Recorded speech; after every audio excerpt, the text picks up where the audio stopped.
नहीं होता। कहने का मतलब कि बाबा साहब की आज वो भी जयंती मनाते हैं जो हमें आपको देखना भी नहीं चाहते थे। हाँ, और अपने आप को कहते हैं कि हम अम्बेडकरवादी हैं।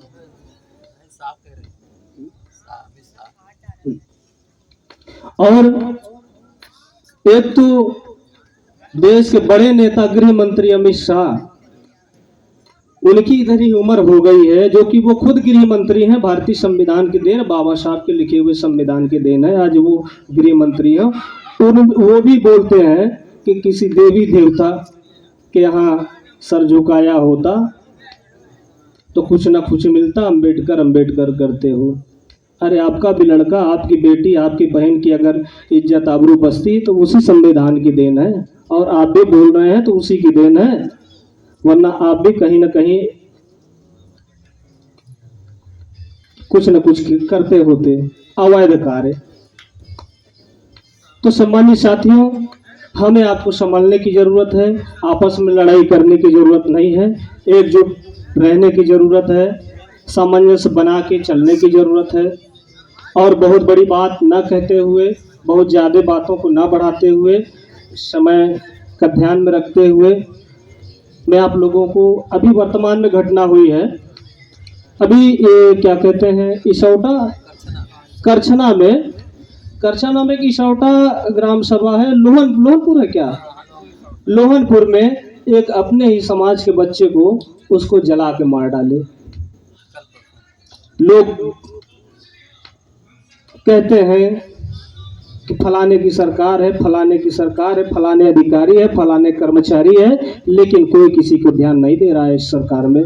सम्मानित साथियों, संभलने की जरूरत है, और आपको किस कदर झूठे मुकदमे में या झूठे तरीके से फंसा के आपके लड़के को नीचे कर दिया जाएगा या फंसा के जेल भेज दिया जाएगा, इससे भी सावधान रहने की जरूरत है सम्मानित साथियों, क्योंकि ये मनवादी लोग हैं। भले ही आपके बाबा साहब की जयंती मना रहे हैं, दिखावा कर रहे हैं, असल में ये है नहीं। ये पाएंगे तो आपके बच्चे का गला भी काट सकते हैं। अब देख रहे हैं मार भी दिए, और वही मारे जिसको लोगों ने वोट दिया। यहाँ से जो सांसद जीत के गए उन्हीं की बिरादरी के लोग मारे हैं। अब सोच लीजिए, शर्म आनी चाहिए ऐसे लोगों को, जिसकी खाते हो उसी की काटते हो। तो लोगों, ऐ मेरे समाज के लोगों, सुधरने की जरूरत है, और इस दुनिया में, इस पूरे भारत देश में आदरणीय बहन जी से बड़ा हमारा कोई नेता नहीं है, उनसे बड़ा हितैषी हमारा कोई नहीं है। अगर आदरणीय बहन जी की सरकार होती तो किसी कर्मचारी और अधिकारी, किसी की भी हिम्मत न पड़ती आपको हाथ टच करने की। सम्मानित साथियों, आदरणीय बहन जी की सरकार थी, आप लोगों ने देखा होगा, हमसे सीनियर साथी, हमसे ज्यादा उम्र के लोग हैं आप लोग, आपने देखा होगा कि जब बहन जी की सरकार थी तो कोई अबे नहीं करता था। अगर हमारा गरीब से गरीब आदमी फटा पुराना पैंट पहन के, चप्पल टूटा हुआ पहन के अगर थाने पे चला जाए तो थानेदार उठ के उसका सम्मान करता था। सम्मानित साथियों, आज चले जाइए, डांट के भगा देता है।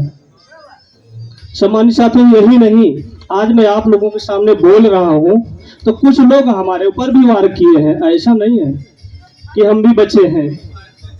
कुछ लोगों ने, ठाकुर बिरादरी के लोगों ने हमारे पर भी वार किया है, गोली चलवा दिए थे, लेकिन बाल बाल बच गया। और जिस थानेदार को हमने दिया, हालांकि वो भी नहीं बचा, वो भी चला गया, ठीक है ना, लेकिन उससे बड़ा कर्मचारी होता है एसीपी। हम कहते हैं, मान लीजिए थानेदार तुषार दत्त त्यागी, मैं नाम लेके बोल रहा हूं, मैं किसी डरता नहीं हूं, तुषार दत्त त्यागी ये थानेदार 12 के थे। हमने उनको कहा, सम्मानित साथियों, वो ब्राह्मण थे, लेकिन एक एसीपी था वो पासी बिरादरी का था, लेकिन उसने भी पैसा लेके मामले को दफनाने का काम किया। सम्मानित साथियों, इसलिए समझने की जरूरत है, अपने लोगों में भी आपका दुश्मन छुपा हुआ है, उनसे भी सावधान रहने की जरूरत है। सम्मानित साथियों, तो इतना सामंजस्य बना के चले कि आप आगे भी बढ़े और आपका परिवार सुचारू रूप से सुरक्षित भी रहे, आपस में लड़ाई करने का काम ना करें। मेरे कहने के तात्पर्य ये है, और प्रयास करें सम्मानित साथियों और मैं तो समझता हूँ बहुत ज़्यादा बोलने की ज़रूरत नहीं है, बस